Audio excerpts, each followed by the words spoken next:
Fala galera, beleza com vocês? Todd na área. Aula 5 da frente 1, eu me enganei em relação à última aula, né? Assista lá então a aula sobre a origem da vida.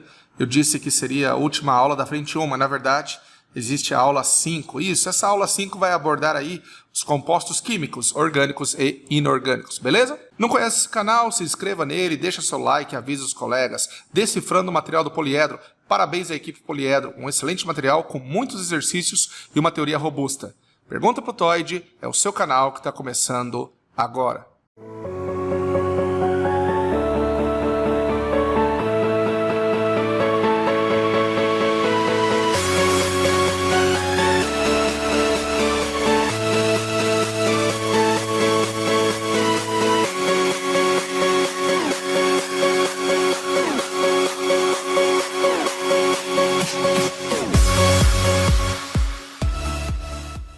Muito bem, galera, então nós vamos para o capítulo 5, aula número 5 da frente 1, beleza? O nome desse capítulo é Composição Química dos Seres Vivos. Vamos falar então dos compostos químicos. Isso, os compostos químicos são divididos em inorgânicos e orgânicos, ok? Baseado nos elementos mais constitutivos dos seres vivos, carbono, hidrogênio, oxigênio, nitrogênio, enxofre e fósforo, nós temos o Chomsky, repetindo, Chomsky. Nesses elementos nós podemos então ter compostos inorgânicos, água e sais minerais, compostos orgânicos, glicídios, lipídios, proteínas, vitaminas e ácidos nucleicos, ok? Vamos falar sobre a água. Sim, o composto mais abundante. A água ela pode ser ingerida, beleza? Quando você então toma um copo d'água ou obtém através da alimentação, através de alimentos bem aquosos, ou essa água ela pode ser uma água chamada metabólica, oriundo de processos do próprio metabolismo, né? Então, processos em que ocorrem desidratações intermoleculares,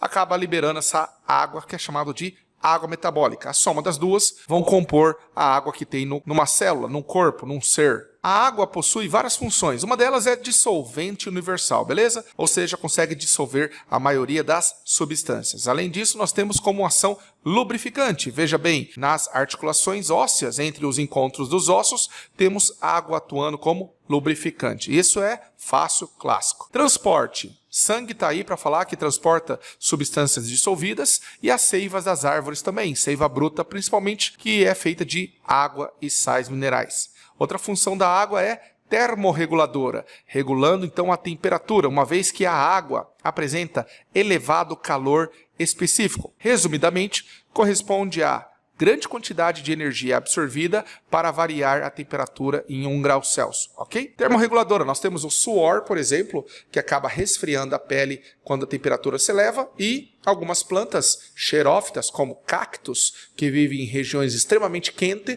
são abarrotados de água e esta água acaba controlando a temperatura do cacto, ok?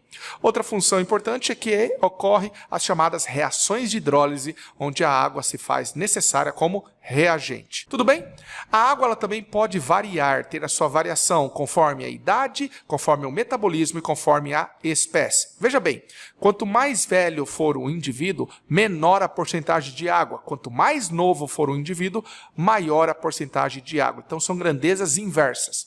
Um bebê é repleto de água mesmo porque o seu metabolismo é elevado. Já um idoso tem menos água porque o seu metabolismo é mais lento. A água pode variar de acordo com o metabolismo, né? Órgãos que trabalham por demais têm muitas reações químicas, dentre elas reações de hidrólise, e exige muita água. Então, cérebro e músculos são órgãos que apresentam grande teor de água, enquanto que quanto menor o metabolismo, menor a porcentagem de água. Por exemplo, um dente. Bom, qual é o metabolismo de um dente? Praticamente nenhum, uma vez que ele é composto por muitos minerais, então tem menos água. No caso do metabolismo, a variação é uma grandeza direta, beleza? No caso da idade, é uma grandeza inversa. Vamos voltar para o metabolismo. Quanto maior o metabolismo, maior a porcentagem de água. Quanto menor o metabolismo, menor a porcentagem de água. E varia de acordo com a espécie, tudo bem? Por exemplo, sementes apresentam de 3 a 5% de água no seu corpo. Afinal de contas, sementes muitas das vezes apresentam em estado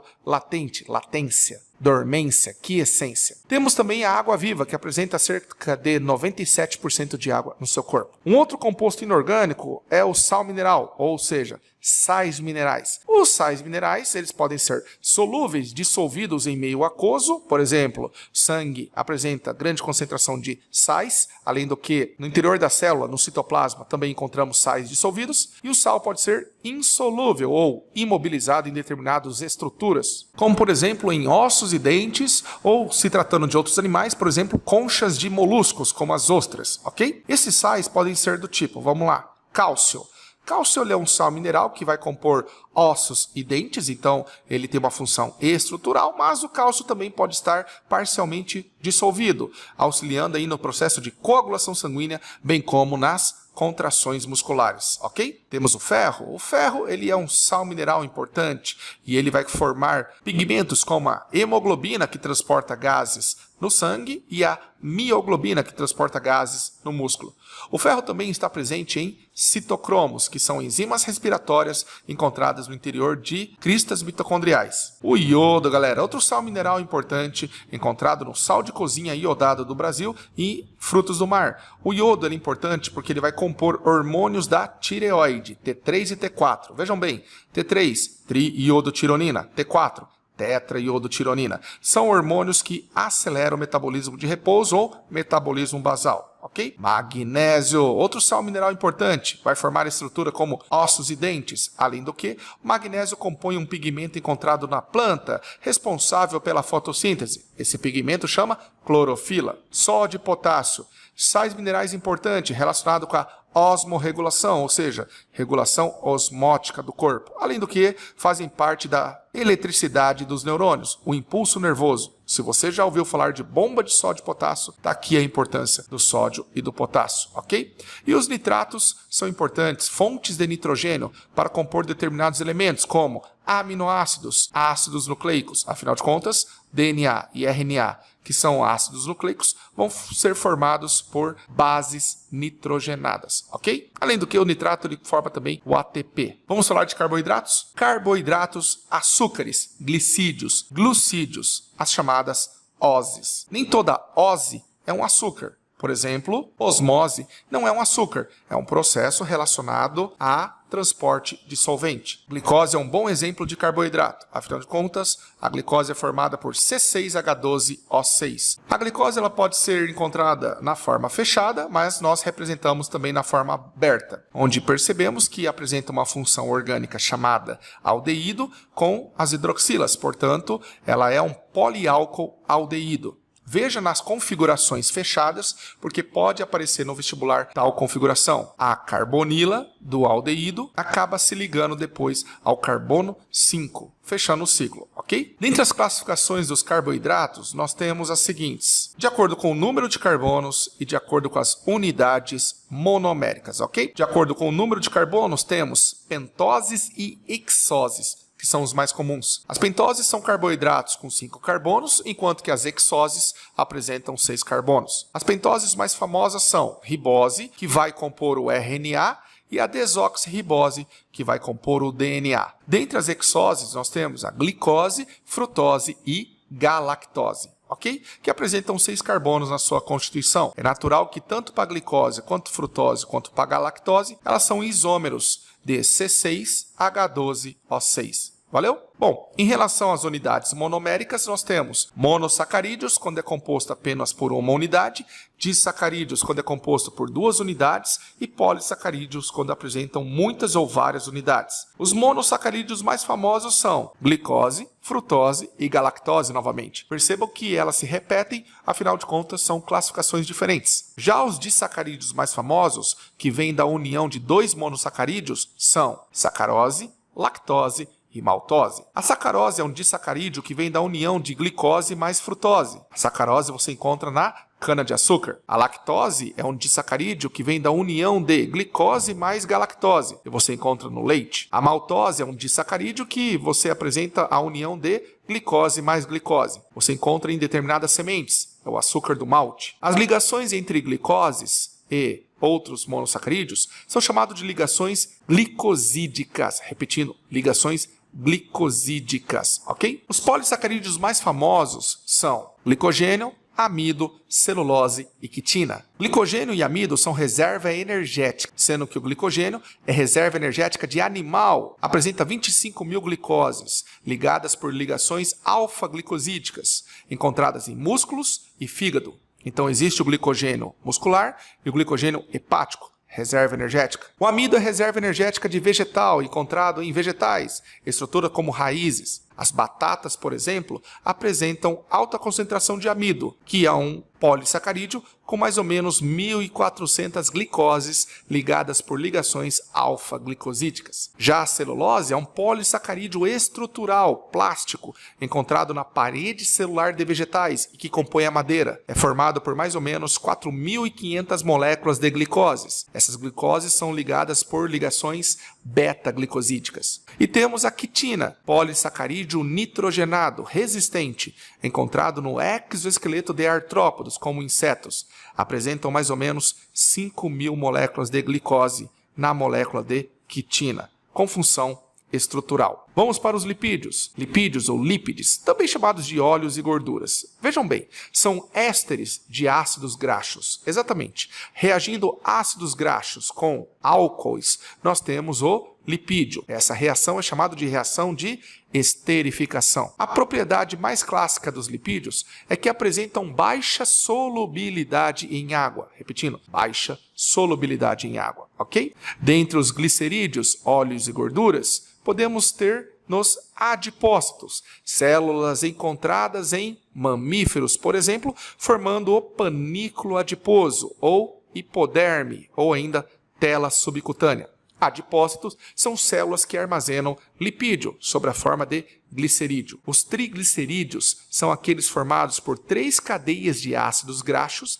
ligado a um álcool chamado glicerol ou ainda propanotriol. É uma reação de síntese onde ocorre liberação de água. Essa água, já estudamos, é chamada de água metabólica. Nós temos as ceras ou cerídeos, que apresentam ácidos graxos ligados a um álcool que não é o mesmo álcool do glicerol, ok? Formam aí ceras encontradas nas colmeias, cera de carnaúba, cera de babaçu, ceras que impermeabilizam as folhas e frutos e o cerúmen encontrado no ouvido. Temos os fosfolipídios, famosos, lipídios complexos, pois além dos glicerídeos está associado outro componente, como por exemplo um sal mineral. Afinal de contas, fosfolipídio tem fosfato e glicerídeo, ok? Fosfolipídio, encontrado nas membranas plasmáticas. Ele apresenta uma cabeça polar, voltada para a face externa e interna, externa onde tem água do meio e interna onde tem o citoplasma,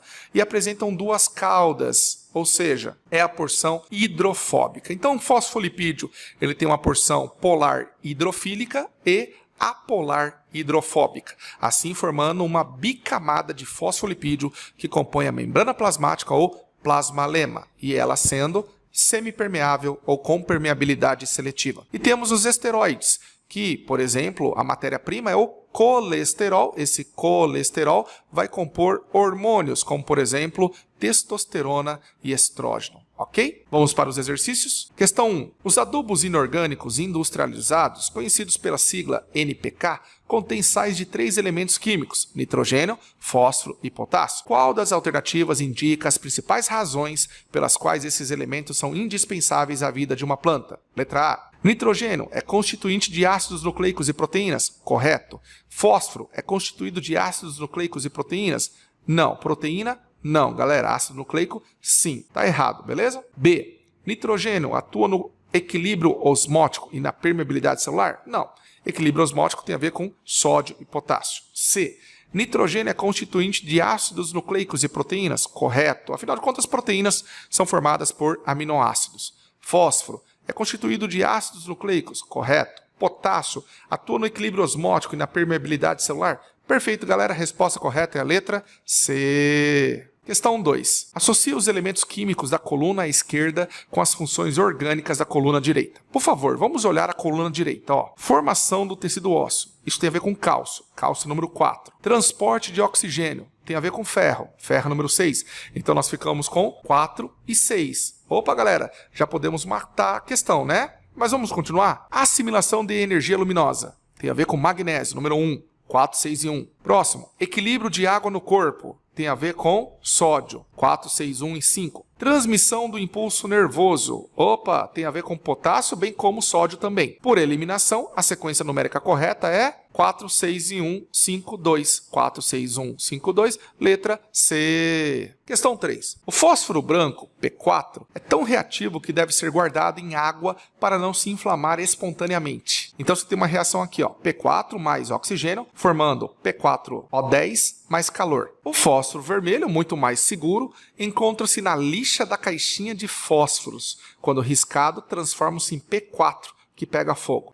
O calor gerado inicia a reação entre as substâncias presentes na cabeça do palito. A reação global então tá ali, gente, a reação global, procure estudar, tá? O fósforo, P, é um importante nutriente para as plantas. Isso porque ele é componente de moléculas orgânicas, como as de... Onde que eu encontro o fósforo? Bom, basicamente eu encontro o fósforo no ATP, que chama adenosina trifosfato, moeda energética, e nos ácidos nucleicos, como DNA e RNA. Então, onde que eu encontro o fósforo? Letra A, DNA. Perfeito, galera. A resposta da questão 3 é letra A. Questão 4. A revista Pesquisa FAPESP, edição online de 2007, publicou matéria intitulada Etanol de quê? A cana é hoje a melhor opção para produzir álcool. Mas o milho e, sobretudo, a mandioca também tem bom potencial. O álcool é produzido por processo de fermentação do açúcar. Assinale a alternativa que indica o nome dado ao açúcar da cana, classificado como disacarídeo. Galera, é sacarose, já estudamos isso. Resposta correta é a letra D. Questão 5. A Fena Doce é um evento de âmbito nacional realizado anualmente no qual se ressalta a tradição doceira de Pelotas. O componente mais importante de doces é o açúcar comum ou sacarose. A sacarose, conhecida também por açúcar da cana, está presente em vários vegetais e, em nível industrial, a sua obtenção é feita principalmente a partir da cana-de-açúcar e da beterraba. Podemos afirmar que a sacarose, letra A, é um disacarídeo formado por uma molécula de glicose e uma de frutose.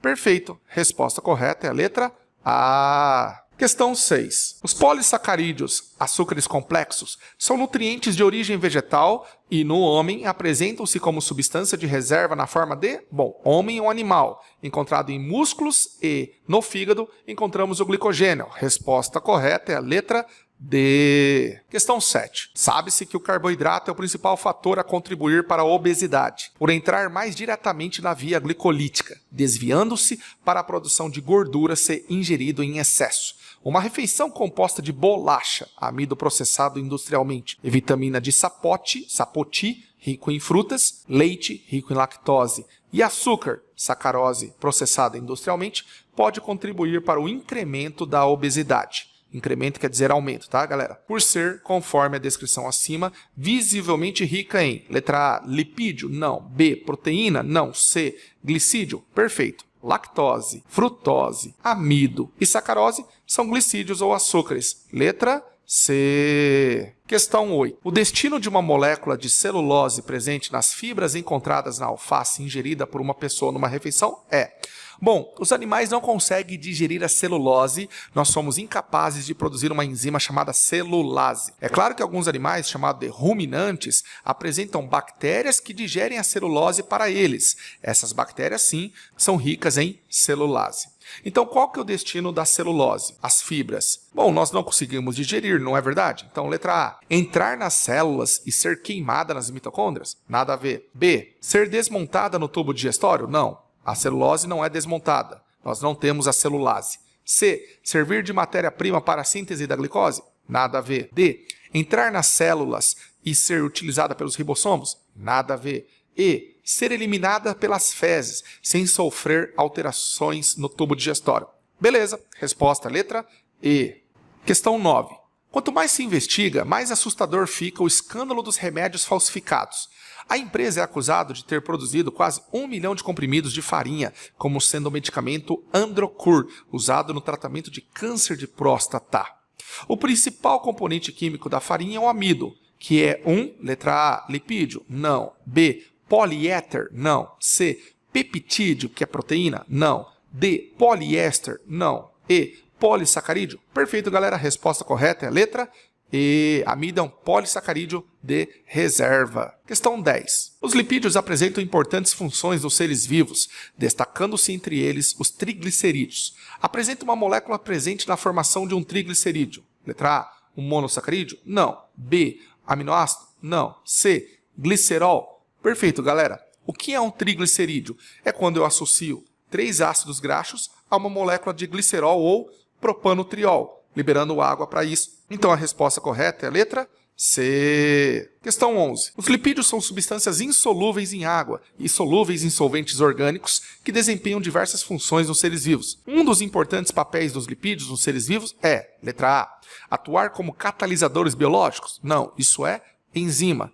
B, servir como fonte de reserva energética? Opa, beleza. Lipídios, por serem acumuláveis, por exemplo, nos mamíferos, no tecido adiposo, são reserva energéticas. A resposta aqui para nós é a letra B. E por fim, a questão 12 e última dos exercícios propostos são substâncias do grupo dos lipídios. A, colesterol, perfeito. C, cera, ok. Glicogênio, não, glicogênio é carboidrato. B, fosfatídeos, deve ter a ver com fosfolipídio, correto? Glicogênio, não. C, amido, não. Glicogênio, não. Então C também é fora. D, fosfatídeos, correto. Glicerídeos, correto. Ceras, correto. Colesterol, resposta correta é a letra D. É isso aí, galera. Eu espero que você tenha gostado dessa aula número 5 da frente 1 do material tetrapoliedro. Inscreva-se nesse canal, ative o sininho de notificações e avise os colegas. Deixe o seu like. Quanto mais likes nós tivermos já no início do vídeo, mais o YouTube vai projetar para pessoas que necessitam estudar. Um grande beijo a vocês. Forte abraço. Tchau, galera.